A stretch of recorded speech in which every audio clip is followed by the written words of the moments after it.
Nigeria is the biggest economy in Africa. It is the largest population in Africa with 190 some million people and expected to grow exponentially over the next couple of years to be the third largest country in the world, surpassing the United States. What's unique about this election is that we're really talking about where Nigeria is going to go next. This one is about which of the candidates is going to be better for the economy. Which of the candidates is going to address some of the security challenges. I think it's unique because issues are at the forefront, and really, where Nigeria goes, Africa goes. When Nigeria is feeling ill, the expression is Africa catches a cold. And on the flip side, when Nigeria is doing well, it is a boon for the entire economy. Not only oil, which they export from 1.6 million barrels a day to sometimes 2.2, but its non-oil sector is really dynamic.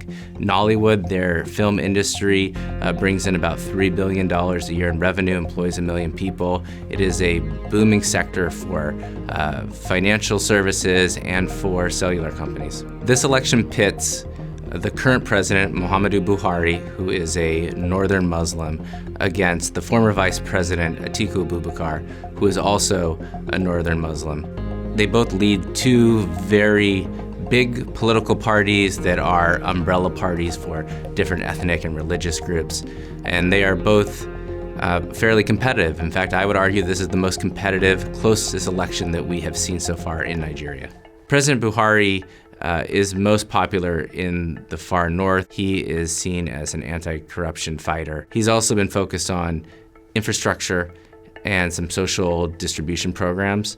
But there's criticisms that Buhari is indecisive, that when he took power and Nigeria was in a recession, he didn't do enough to address some of the financial challenges, and that he is slow to understand what's happening in the Middle Belt, where there is violence between farmers and herders, which overlaps with ethnic and religious identities. Atiku Abubakar, the former vice president, is seen as someone who's a good political networker, who probably will do better on the investment side and encouraging small and medium enterprises, but he has a reputation for being corrupt, and he is seen as someone who may take Nigeria back to the politics that defined the early civilian rule. So both of the candidates are flawed, but Nigerians will have to really think through the different agendas and the positives and negatives to make the right decision on election day. Nigerian elections tend to be accompanied by violence. In 2007, we saw 200 people being killed.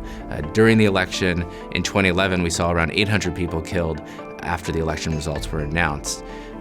Because so much is at stake here, because politicians and their supporters benefit from being at the top of the government, they tend to employ violence to intimidate voters, and if they are unhappy with the result, to express their discontent. If Nigeria doesn't have a good election, if there is violence, if there is the election of someone who is deemed not credible, I think Nigeria continues its spiral of insecurity, and what has been one of the biggest boons for democracy on the continent is dented. I think that's really important.